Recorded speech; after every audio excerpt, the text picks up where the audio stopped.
Hey, what is up, you guys? Mr. Opacity here, and welcome to Super Sundays.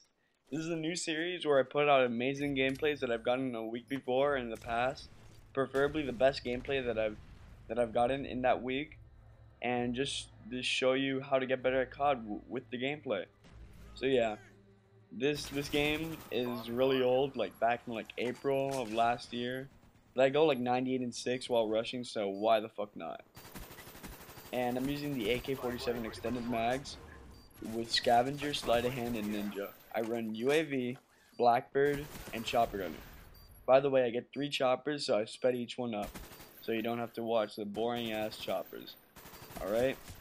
So yeah, this video is going to be on the case of Trayvon Martin and George Zimmerman, and if you haven't heard of it, I don't know where you've been in the world, but I know this case like the back of my hand, so sit back and enjoy. Alright, so basically this is how the shit went down. So Trayvon Martin, a 17-year-old boy, was walking down a nice looking neighborhood with Skittles and an Arizona iced tea in his hands. Zimmerman happened to be the watchman of this neighborhood and called the police saying that there's a suspicious looking coon, keyword coon, in my neighborhood. What do I do? The police said let him go, don't do anything. He's probably just walking by. He didn't listen to the police, he killed him.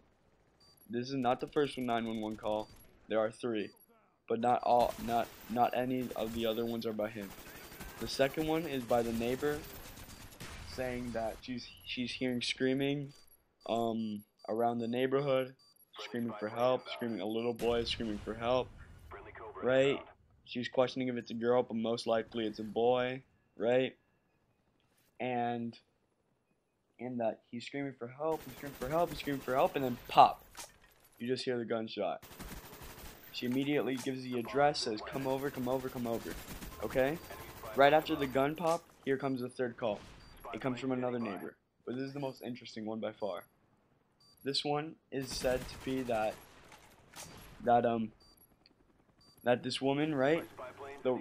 She's watching it all go down. She's watching the whole fucking fight go down.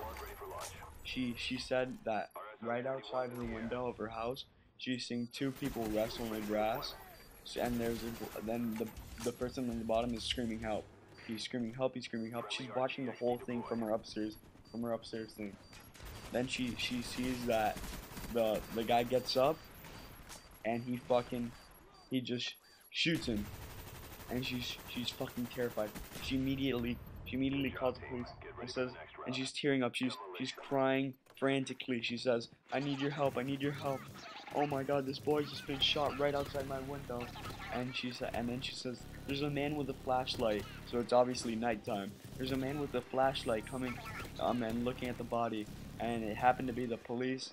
One of the police there, and the police saying, "Yes, there's already a police on its way there." And she goes, "Yes, yes, yes, he's outside." She's checking she's checking the dead body, and she's crying, she's tearing up, she's saying she just saw the whole thing happen, that she's never seen a death in her life, and she's so scared, whatever, okay? And man, you're telling me that this fucking Zimmerman guy said that Trayvon looked suspicious? First, the kid was called Slim. His nickname was Slim on his football team. So he's a small looking dude. He's 17. Look what here's a picture. I know this is not his most recent picture, but still, this guy does not look like he's 17. He looks more of a he looks more or less of a threat than me. All right. So yeah, when they found Zimmerman after the shot, supposedly he just walked away. Supposedly the woman of the third phone call said he just walked away. Supposedly he had scratches all over him. The most probable was that Trayvon was scratching him, right, and probably scratching him, trying to get him off.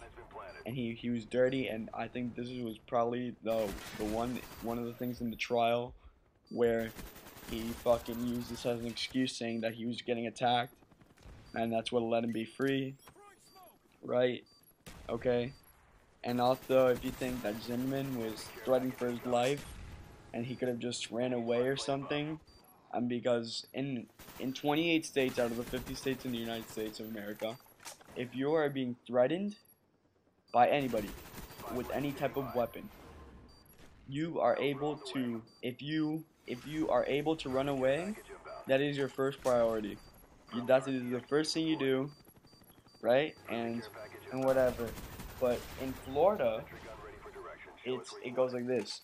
If anybody is attacking you with any type of weapon, let's say a kitchen knife, anything, right? Or let's say something like a tennis racket, anything of that sort, and they're attacking you, you can automatically shoot them or harm them, right? And I think this is another one. I think this is Zimmerman's second last and his last point that he used to set him free. And for some reason, out of like the 8 or 9 points that it showed that he was guilty, these two like overtook them. I don't know how. You know, the government's fucked up like that. Whatever. So yeah, a month later, the trial takes place, and they asked if Zimmerman was a racist. His lawyer said he has never said a racial slur in his presence.